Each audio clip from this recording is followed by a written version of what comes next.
안녕하세요. 30대 초반 대구에 살고 있는 여성입니다. 저는 아직 결혼은 안 했고 식구들과 의지해서 오순도순 잘 살고 있어요. 제가 집에서 일을 하고 있는 사람인데 오랜만에 아침에 외출을 했다가 문득 하늘이 너무 맑은 걸 봤는데요. 기분도 좋아지고 무엇보다 보고 싶은 사람이 생각이 나 하루 종일 마음이 묵직하더라고요. 잠깐의 외출로 생각난 그리운 사람이 제 머릿속을 떠나지 않아 글로 추억해 보려 합니다. 제 말도 안 되는 사연 한번 들어보고 가주세요. 저는 어릴 적 부모를 잃고 8살 차이 나는 언니와 함께 친척 집에서 컸어요. 친척들은 부모 없는 저희를 불쌍하게 봐주어 걷어주었고, 저랑 언니는 부모님이 왜 돌아가셨는지 알지도 못한 채 그렇게 성인이 되었습니다. 부모님이 돌아가신 건 저희가 굳이 묻지 않기도 했어요. 모두가 알아봤자 슬프기만 할 거잖아요. 그렇게 친부모님은 우리 기억에서 거의 잊혔고, 저희가 효도를 해야 할 분들은 우리를 자식처럼 키워주신 이모와 이모부였습니다. 이모랑 이모부는 자식이 없어서 우리를 더 좋아해줬어요. 이모 부부는 두 분 다 약사였던지라 부부 약국을 운영하셨습니다. 규모가 작은 약국이긴 했지만 그 동네엔 약국이 그것뿐이라서 운영이 잘 된 편이었죠. 저희는 이모 부부의 재력 덕분에 어렵지 않게 자랐어요. 부모님이 안 계시면 되게 힘든 여생을 보내는데 다행히 저희는 마음 좋은 이모 부부의 덕을 크게 봤습니다. 언니도 저도 하고 싶은 걸 하면서 컸는데 언니는 워낙 범생이라서 대기업에 한 번에 입사를 했어요. 언니는 대학을 졸업하자마자 돈 잘 버는 직장인이 되었습니다. 그런 언니는 제게 롤모델이나 다름없는 존재였지만 따라가기엔 제 의지가 한참 모자랐어요. 저는 하고 싶은 게 없어서 그저 사는 대로 대학을 졸업했고 집에서 쉬다가 평범한 회사원이 될 뿐이었습니다. 하지만 제게는 저만의 신념이 있었어요. 직장이 중요한 게 아니라 직장에서 번 돈으로 내 취미 생활을 하는 것에 더 중점 두고 싶었기에 크게 직업엔 관심 없는 편이었죠. 사실 언니도 돈 버는 것에 목적이 있어서 대기업을 목표로 들어간 겁니다. 언니가 되고 싶었던 건 돈을 많이 버는 사람이 되는 거였거든요. 그러니 어쩌면 우리 자매는 꿈보단 각자의 현실을 쫓는 사람이었다고 보는 게 맞을 듯 하네요. 언니 얘기를 더 해보자면 언니는 공부쟁이에다가 자기가 원하는 목표면 반드시 도달하려 피땀 흘리는 노력파였어요. 그래서 저는 솔직히 언니가 결혼 안 하고 자기 투자에만 욕심내며 살 줄 알았습니다. 저희는 각자 직장으로 통근을 하고 있었는데 정말 평소와 다름없던 어느 날 언니가 결혼을 하겠다고 발표를 하더라고요. 그날 저 진짜 많이 놀랐습니다. 학교 다니면서 한 번도 언니가 연애하는 걸 본 적이 없었는데 어느 사이에 남자친구를 만들어서 그렇게 깊은 사이까지 갔는지 좀 많이 신기했어요. 공부 괴물인 줄만 알았는데 언니도 사랑에 움직이는 사람이구나 싶어 인간미도 느꼈죠. 이모랑 이모부도 마찬가지였습니다. 사람답게 사는 저와 달리 항상 제 할 일 아니면 잘 웃지도 않던 언니가 결혼을 한다니 아주 관심 있게 눈을 빛내셨어요. 언니한테 조심스럽게 형부될 사람에 대해서 질문을 했죠. 사업하는 사람이야. 친구 소개로 만났어. 만난 지는 3년 됐고 그동안 말 못했던 건 관계가 확실해지면 알리고 싶어서 굳이 말할 필요를 못 느꼈던 거야. 사업을 하는 친구라고? 그렇구나. 근데 사업하는 사람은 좀 불안정하지 않을까? 같은 직장 다니는 동료에는 괜찮은 사람이 없었어? 이모 부부는 형부가 사업하는 남자라는 소리에 살짝 실망하는 기색을 보였습니다. 어른이고 부모라면 사업이란 게 안정적이지 않으니 걱정을 할 수도 있는 부분이었죠. 이모는 제법 더 조심스럽게 언니에게 걱정을 했지만 언니는 형부의 능력을 이미 만나는 기간 동안 확인을 해왔고 충분히 인정한다면서 확고한 마음을 내비쳤어요. 그래서 저희 식구는 더 이상 별다른 말을 못했죠. 언니는 워낙 똑부러지고 혼자서 잘하고 잘 사는 사람이기 때문에 결혼도 잘할 거라 우리 식구들은 그렇게 생각했습니다. 언니의 안목까지 믿었던 거죠. 그러나 똑부러진 언니도 실수를 할 수 있는 사람이라는 걸 이번 경험을 통해 알았어요. 아직도 그날의 언니만 생각하면 마음이 찡하게 울립니다. 저희 식구 앞에서 처음으로 환하게 웃으며 행복하게 집을 떠났던 언니는 결혼 생활을 시작한 지 불과 2년 만에 싸늘한 주검이 되어 우리 곁으로 돌아왔어요. 영안실에서 언니를 마지막으로 본 그때의 모습이 또 한 번 제 뇌리를 지나가네요. 당시 형부한테서 언니가 스스로 극단적인 선택을 했다는 소식만 전달받고는 아무런 앞뒤 상황 전혀 모른 채 장례식장으로 달려갔었습니다. 심장이 너무 빨리 뛰었고 장례식 입구를 보자마자 눈물이 터져 나왔어요. 이미 장례식 문턱을 넘어가면서도 저는 사실이 아니길 바랐습니다. 하지만 믿을 수 없게도 형부가 기다리고 있는 빈소에는 언니의 영정사진이 세워져 있었어요. 너무 놀란 저는 발걸음을 뗄 수가 없었습니다. 이미 울면서 뛰어오느라 눈이 다 부었는데 그 자리에서 또 한 번 눈물을 터뜨리며 입을 틀어 막았었네요. 오랜만에 보는 언니 얼굴을 이렇게 영정사진으로 마주하게 될 줄은 몰랐습니다. 이모는 언니를 보자마자 주저앉아 오열을 했어요. 이모부도 넋놓고 눈물을 보이면서 이모를 부축했습니다. 이모가 언니 사진 앞에서 언니 이름을 부르짖으며 바닥을 길 때 그 옆에서 사돈 식구들은 아무 말도 하지 못하고 그저 침묵만 유지하고 있었어요. 그때 비통하게 통곡을 하던 이모는 눈물이 곧 분노가 되어 이모부를 뿌리치고 자리에서 일어났어요. 다짜고짜 형부에게 달려들어 멱살을 잡았습니다. 이게 뭐야? 자네가 말해보게. 우리 혜인이가 왜 이렇게 된 거야? 내 딸 평생 행복하게 해준다고 하지 않았어? 대체 왜 우리 혜인이가 저기 있는 거냐고? 죄송합니다. 평소에 직장일 때문에 스트레스가 많았는데 제가 못 살폈어요. 정말 죄송합니다. 죄송하다는 말밖엔 드릴 말씀이 없네요. 우리 애가 자네를 얼마나 믿었는데, 잘 웃지도 않던 애가 결혼한다고 얼마나 행복해했는데 왜 우리 애가 저렇게 될 동안 아무것도 못했어, 왜?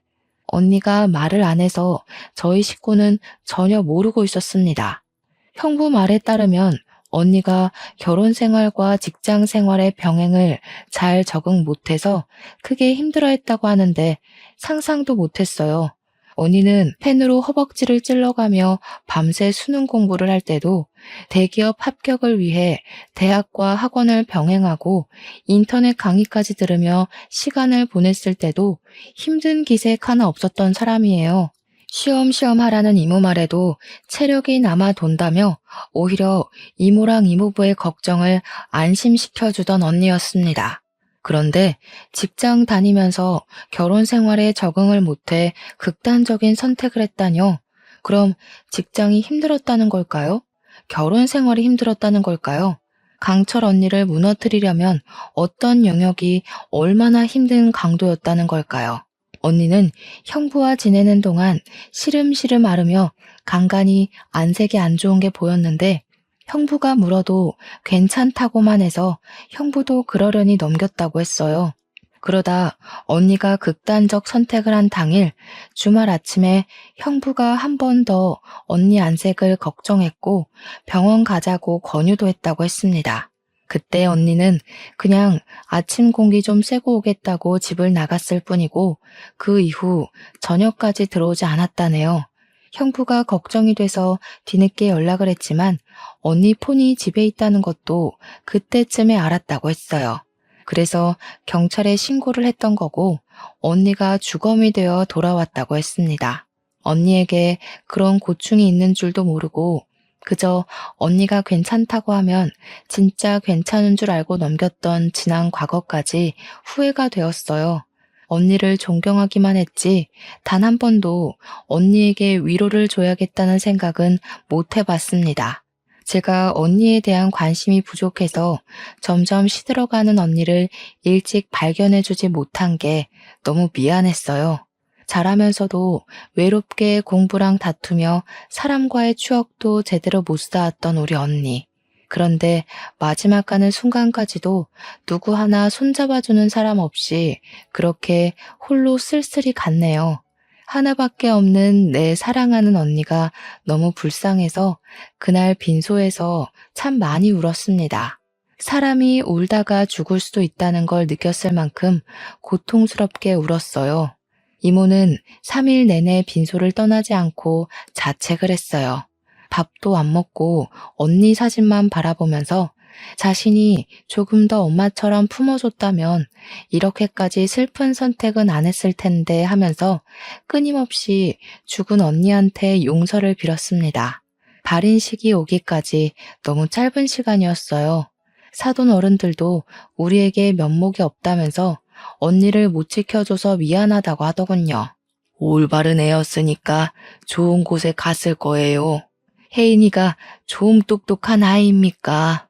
아마 그곳에 가서도 똑부러지게 잘 지내고 있을 거니 너무 자책은 하지 마셔요. 고맙습니다. 제가 너무 속상한 마음에 실언을 많이 했던 것 같은데 너그러운 마음으로 용서해 주세요.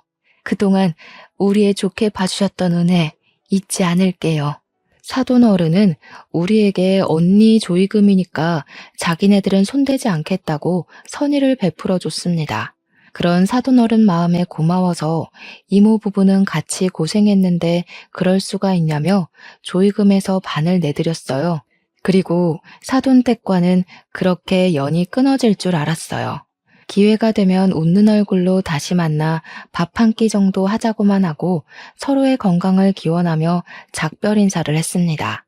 근데 언니가 죽고 일주일도 안 돼서 저희는 조금 당황스러운 사실을 직면하게 되었어요. 전혀 몰랐는데 언니 밑으로 빚이 수억이나 딸려 있다는 걸 알았습니다. 이모 부부도 너무 놀라서 이게 정말 언니 앞에 있는 빚이 맞는지 몇 번이나 확인을 했어요. 여보, 우리 혜인이가 이럴 애가 아닌데 어떻게 된 거지? 이렇게 무턱대고 돈을 빚낼 애가 아닌데 무슨 일 있었던 거 아닐까? 이상하긴 하다. 우리가 주는 용돈도 교재 사는 거 아니면 손도 안 대던 앤데 박서방은 뭐 아는 게 있으려나? 많이 이상했습니다. 이모 말대로 언니는 절대 빚을 낼 사람이 아니에요. 근데 대체 뭐가 아쉬워서 이렇게나 큰 돈을 빚냈던 걸까? 형부도 사업을 하고 있었고 언니도 대기업 팀장으로 승진해 돈도 더 많이 벌고 있었는데 말이죠. 또 집이 없는 것도 아니고 애가 있는 것도 아니었는데 대체 왜 이렇게 많은 빚을 낸 건지 아무리 고민해도 이해가 안 되었습니다. 언니가 워낙 자기 얘기를 안 하니까 이래저래 추측도 어려웠어요. 그러나 우리 식구가 몰랐던 고충이 있는 건 확실한 것 같더라고요. 단순히 직장과 결혼 생활 병행 때문만은 아닐 수도 있겠다 싶은 생각이 들었어요. 그래서 한날 제가 형부한테 전화를 걸었습니다. 형부, 언니가 직장 일이랑 결혼이랑 같이 감당하는 걸 힘들어했다고 했잖아요. 혹시 언니가 투잡 준비하고 있었어요? 언니 밑으로 빚이 13억이나 있더라고요. 알고 계셨나 해서요. 오, 그래? 몰랐는데? 세상에나 13억 적은 돈 아닌데 언제 그렇게 큰 돈을 빌렸지? 그것 때문에 그렇게 얼굴빛이 안 좋았구나. 아니, 어쩌다가 그렇게 많은 돈을 빚냈대? 모르겠어요. 저희 언니 워낙 돈 안 쓰는 거 형부도 알잖아요. 함부로 도전 같은 것도 안 하는 사람인데 어쩌다가 이런 건지. 일단 알겠어요. 형부도 뭐 들은 거 없다는 거네요. 제가 알아볼게요. 언니 사정을 걱정하는 것과 별개로 우선 저희 집은 그날로 언니 빚 때문에 집안이 파산나 버렸습니다. 이모 부부는 잘 되던 약국까지 팔아넘겨야 했고 갖고 있던 집값 높아서 집까지 팔아 빚을 메꿔야 했어요. 그 덕에 빚 반은 줄일 수 있었습니다. 이미 너무 많았던 빚은 반이 줄어도 생계에 위협될 만큼 많았어요. 이모 부부는 급하게라도 돈을 벌기 위해서 많은 나이에 남의 약국 밑에 들어가 일하게 되었습니다.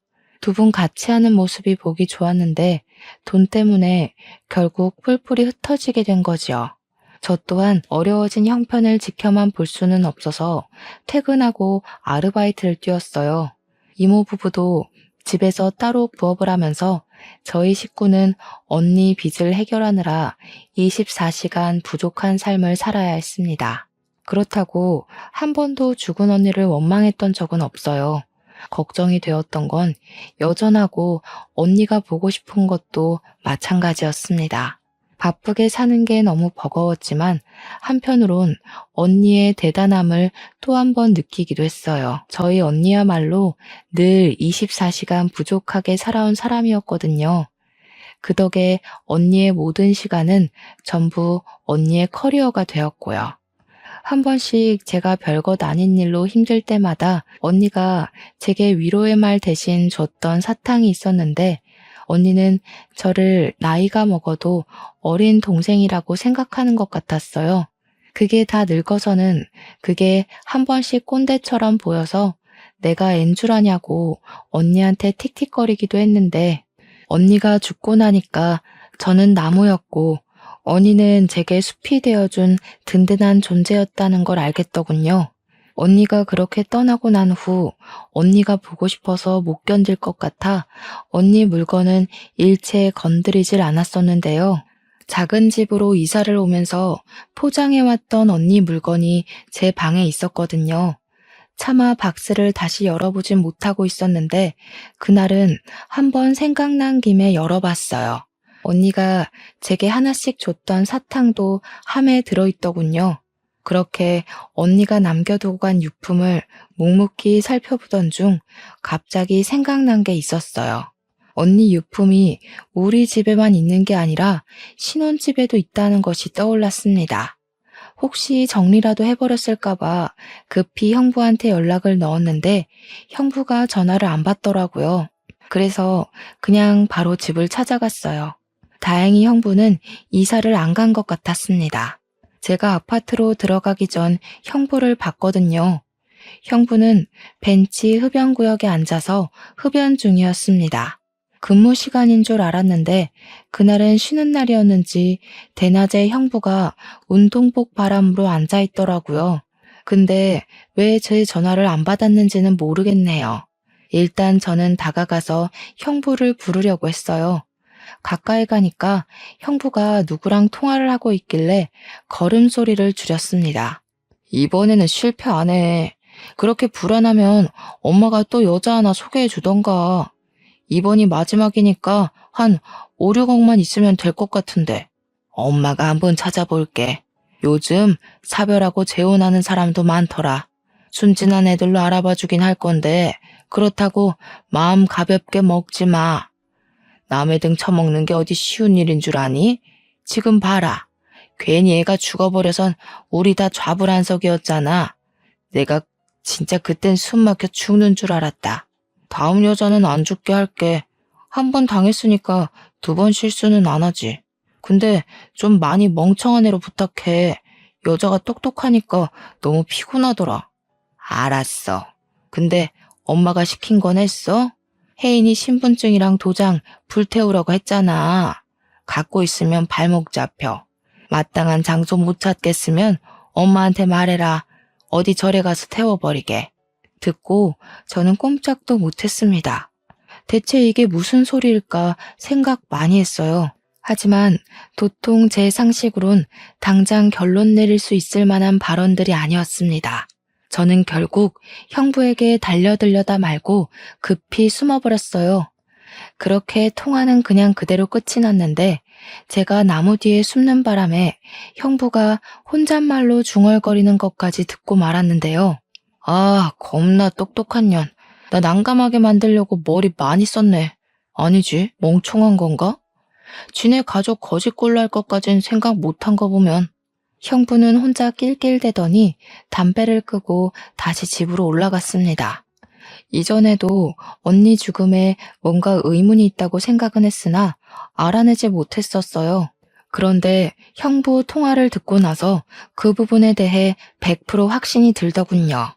왠지 그런 형부 모습을 동영상으로 찍길 잘했다는 생각을 하면서 저는 언니 유품 정리는 일단 뒤로 하고 그대로 집으로 돌아왔어요. 그렇게 방구석에 박혀 있는데 내내 형부랑 안싸돈의 목소리가 제 기분을 찝찝하게 만들었습니다. 저는 결국 다시 언니 유품을 핑계로 형부 집을 찾았어요. 다시 찾은 그 집은 이전과는 다른 용기를 갖고 가야 했습니다. 초인종을 누르기까지 너무 두려웠어요. 그 통화만으로는 우리 언니가 죽은 게 형부랑 관련이 있는 것 같은데 확실한 사실은 잘 모르지만 형부란 존재가 그때부터 좀 공포로 느껴지더라고요. 최대한 표정 관리하고 초인종을 눌렀더니 평소 제게 친절했던 형부가 나왔습니다. 이렇게 저를 반갑게 맞이해주던 형부가 언니에게 무서운 짓을 한 사람이라고 하기엔 너무 매칭이 안 되었어요.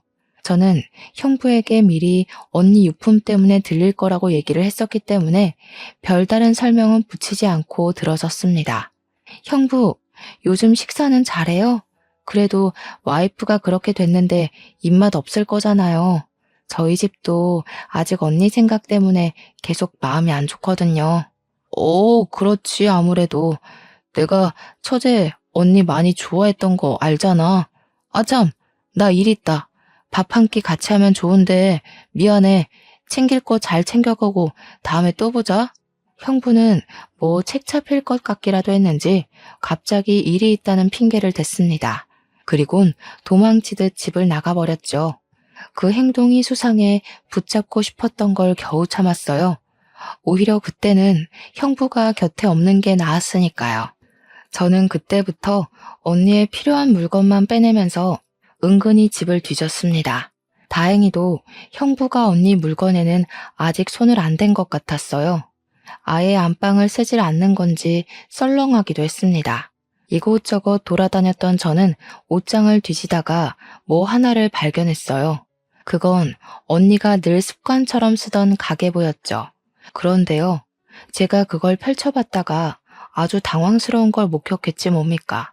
언니 가계부에 결혼 생활을 시작하고 2개월부터 해서 언니 죽음 직전까지 정신병원 방문 기록이 적혀 있더라고요. 그리고 그 페이지들 사이에는 우울증 진단서까지 꽂혀 있었습니다. 형부 말대로 직장과 결혼 생활 병행이 힘들어서 그랬던 걸까요? 대체 무슨 일을 겪었길래 병원을 갔을 정도로 정신질환까지 앓았던 걸까요? 그렇잖아도 언니 죽음에 의심을 품고 있는데 언니의 사망 당월 페이지에 남편과 사돈댁이 죽이고 싶게 밉다는 짧은 문구까지 적혀 있는 걸 보고 또 형부의 통화 내용이 떠올랐습니다. 이거 이대로 넘어가면 안 될 일이구나를 직감했어요. 저는 일단 언니 병원 진단서에 적혀 있는 병원을 찾아갔습니다. 그리고 언니랑 상담했던 의사를 찾았죠. 의사에게 언니의 사망 소식을 알리자 참담한 표정을 지으며 많이 속상해 하더라고요. 도대체 언니가 결혼이랑 직장 때문에 얼마나 힘들어했던 거예요? 어느 부분에서 힘들었대요? 꼭 좀 말씀해 주세요. 아무래도 저희 언니가 직장이랑 결혼 힘들다고 그렇게 갈 사람은 아닌 것 같아서요. 그게 무슨 소리예요? 혜인 씨가 그렇게 말씀하시던가요? 아니요, 형부한테서 들었어요. 사돈 쪽에서 전부 언니가 그렇게 갔다고 얘기해줬거든요. 역시 아닌 거죠? 도대체 언니한테 무슨 일이 있었던 거예요? 제 입에서 형부 소리가 나가니 의사가 얼굴색이 싹 변하면서 사색을 표현했습니다. 그러면서 의사가 아무래도 확실히 우리 언니가 억울하게 생을 마감한 것 같다고 솔직하게 있었던 일들을 말해주었는데요. 그 내용은 너무나도 충격적이었고 다시금 떠나간 언니를 떠올리게 했습니다. 그리고 그 자리에서 저를 또 울게 만들었죠. 의사 말은 이랬습니다. 형부가 결혼을 하고 한 달 만에 하던 사업을 접고 다른 사업을 시작했대요. 그 사업이 심심하니까 금방 접고 다시 다른 걸 시작했고 또 접고 또 시작하고를 반복하며 살았다고 했습니다. 어떻게 형부가 돈 많이 드는 사업을 금방 하고 금방 접고 할 수 있었냐 하면 이게 바로 저희 언니 죽음과 관련이 되어요. 형부가 언니 몰래 언니 이름을 달고 돈을 빌렸기 때문이었죠. 하지만 똑똑한 언니한테 형부는 머지않아 그 사실을 바로 들켰다고 했습니다. 근데 언니가 그걸 그냥 넘어갔대요. 그 돈이 무려 15억이나 되었다고 하셨습니다. 그러니까 형부가 철딱선이 없는 애처럼 이런저런 사업에 손 담가볼 때 언니 혼자서만 집안 생활비부터 형부가 달아놓은 빚을 대신 갚아갔다는 겁니다. 그것 때문에 언니랑 형부랑 하루가 멀다 하고 싸우기까지 했는데 그 와중에 형부는 잘한 것도 없으면서 자존심 상한다고 언니에게 손찌검도 했었다네요. 의사가 처음에는 신고하자고 언니를 설득했대요. 그런데 언니가 우리 집에 알려지면 자기가 짐이 되는 격이니 그게 싫어서 버틸 때까지 버틴 거라고 하더군요. 그게 골마서 결국 우울 증세로 이어졌고 그렇게 참았던 게 2년이라고 했습니다. 언니는 실제 중증 우울증 환자였다고 합니다. 중증 우울증 환자는 언제 목숨을 포기해도 이상하지 않을 증세거든요. 이런 상황에서 더 충격적인 건 사돈댁의 태도였습니다. 언니가 형부의 짓거리를 사돈에게 말했었는데 사돈 쪽에서 어쩌라는 식의 반응이 나왔다네요.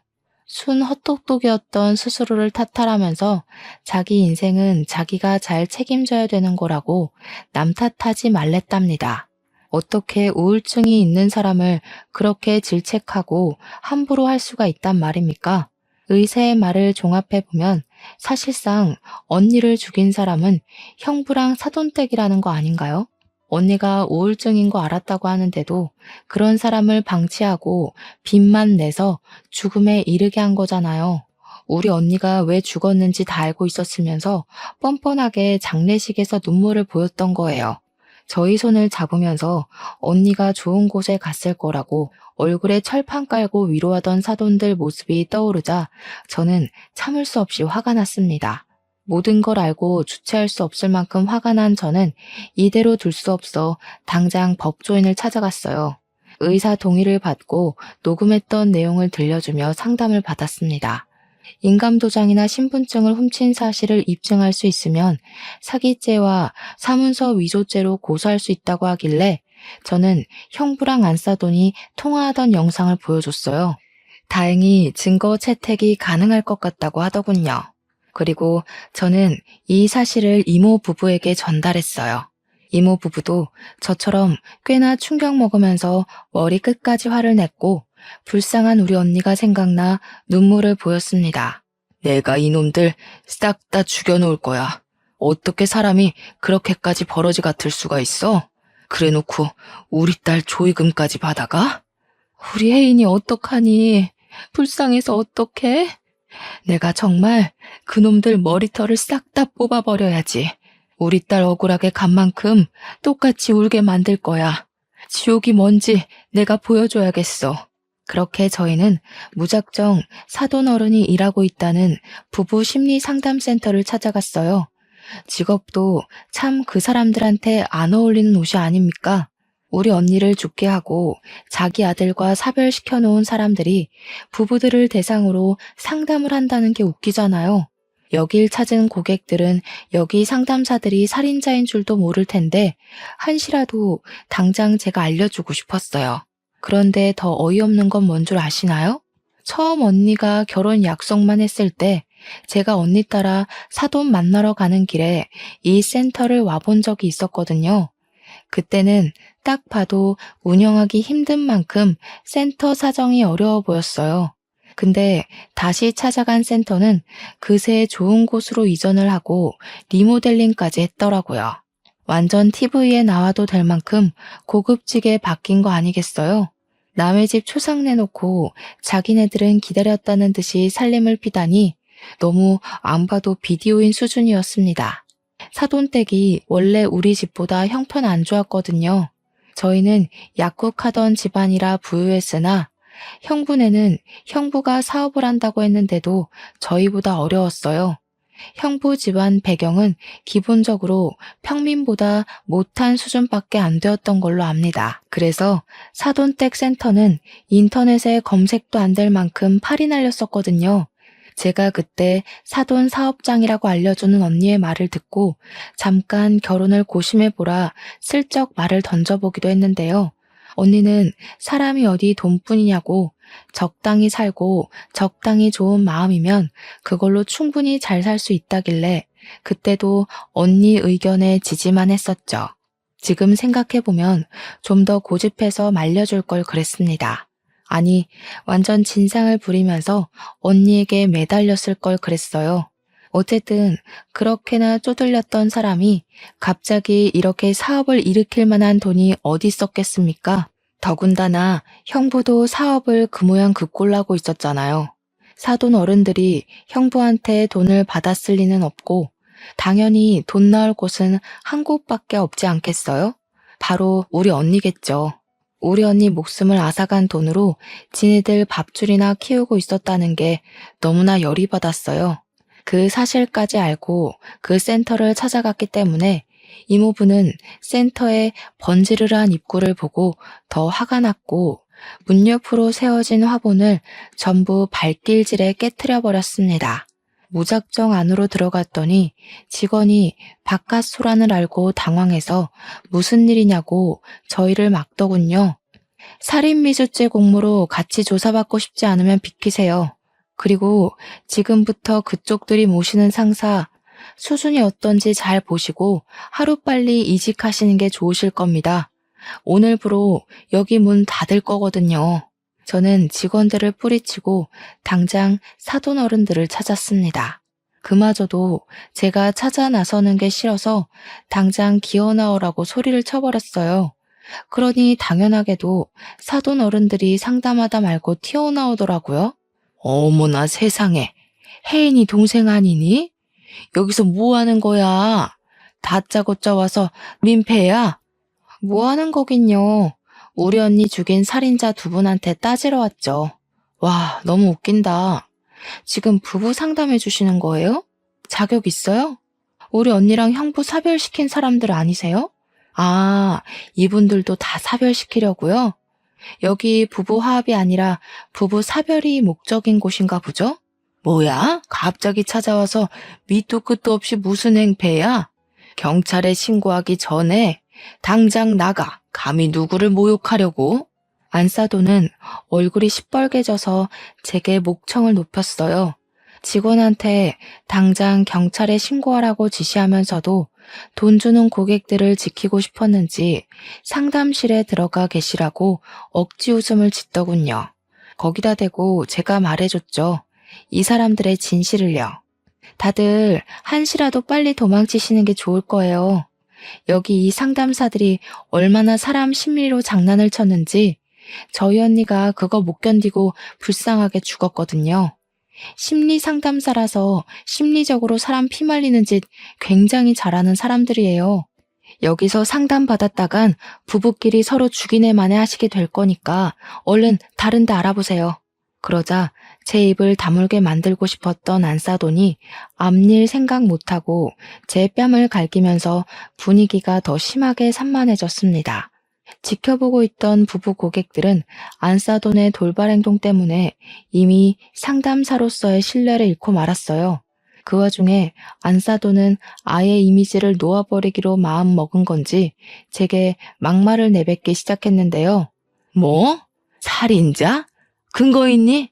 이렇게 개념 없이 덤벼들 거면 그만한 증거는 갖고 행패 부리는 거야? 어디 버르장머리 없게 두 눈 똑바로 뜨고 누명을 뒤집어 씌우려고 해? 네 언니 죽은 게 왜 우리 탓이니? 혼자 살기 싫다고 멋대로 죽은 언니한테 물어봐라. 우리가 죽으라고 떠밀었다니? 죽으라고 고사 지낸 것도 살인이나 마찬가지죠. 하긴 이렇게 철판이 두꺼워야 남의 명의 도용해서 수억대 돈을 빼낼 수 있었겠죠. 언니 목숨값으로 센터 이전도 하시고 명예도 얻으시고 앞으로 부자 될 일만 남을 줄 알았는데 제가 나타나서 좀 불안하시겠어요? 오죽했으면 사람도 많은데 제 뺨을 치셨을까. 얼마나 급하셨길래 그래요? 당장 나가. 네 언니 눈깔도 꼴도 보기 싫어서 잘 죽었다 싶었는데 어디서 똑같은 눈깔을 달고 와가지고 내 피를 말려? 내 센터에서 나가라고. 안사돈의 대사는 저보단 듣는 고객들에게 더 충격을 주었던 것 같습니다. 자기 분에 못 이겨서 스스로 성질을 드러내는 꼴이라니 이렇게 나와주면 제 입장에선 고마웠죠. 그 옆에서 박가사도는 급히 고객들을 진정시키며 자기들이 억울한 입장이라고 얘기를 했어요. 그러면서 나중에 홈페이지에다 상세 사과문 올릴 테니 집으로 돌아가 달라 부탁하고 있었습니다. 그러자 이모부는 역 같은 소리 제발 좀 그만하라고 바로 박가사돈 멱살을 잡았어요. 감히 남의 집 귀한 딸 데려가선 시체로 돌려줘? 당신들이 그러고도 사람이야? 어떻게 사람을 죽여놓고 시치미를 뗄 수가 있어? 대체 우리가 뭘 했다고 이래요? 진짜 딸도 아니면서 오버하시네. 그 애가 왜 우리 때문에 죽어요? 쟤 혼자 나가서 죽은 거지. 말은 똑바로 해요. 사람들이 오해하잖아요. 선을 넘은 박가사돈 말에 이모부는 결국 참지 못하고 주먹을 날렸습니다. 그걸 안사돈이 나서서 말리려고 하길래 이모랑 제가 안사돈을 붙잡았어요. 이모는 안사돈이 언니까지 죽게 한 걸로 모자라 제게도 손을 댄 것에 화가 나서 안사돈 머리채를 잡고 바닥에 넘어뜨렸어요. 당신들이 내 딸 앞으로 빚내고 죽음까지 몰았잖아. 당신들 먹고 살 궁리하느라 내 딸이 죽어가는데도 방치했잖아. 근데도 뭐가 잘못됐는지 몰라? 우리 애가 당신들 입으로 자백한 녹음 다 가지고 있는데? 그 자리에서 저는 바로 녹음을 틀어주었습니다. 그랬더니 사돈도 놀랐지만 누구보다 충격받은 부부 고객들 놀라서 당장 환불 요청하기 시작했어요. 그러면서 고객들은 사돈 어른들한테 쌍욕을 했고 그렇게 살지 말라며 경고를 때린 뒤 센터를 나갔습니다. 밖에서 센터 건물을 사진으로 대량 찍는 것 같던데 아무래도 SNS에 후기를 올리려고 하는 것 같았어요. 그때 정말 타이밍 기가 막히게도 룰루랄라 놀러온 형부가 센터를 들렀다가 내부 상황을 보고 당황하더군요. 저랑 저희 식구들을 보면서 순간 찔리는 게 있는지 바로 도주를 했습니다. 저 사람이 우리 언니한테 가장 큰 가해자였을 텐데 이대로 놓칠 수가 있나요? 저는 형부를 잡기 위해 곧장 쫓아갔어요. 그런데 역시 여자의 몸으로는 좀 역부족이더군요. 할 수 없이 바로 경찰에 신고를 했지만 경찰이 오는데 10분이나 걸리는 바람에 이미 도주한 형부는 당장 잡지 못했습니다.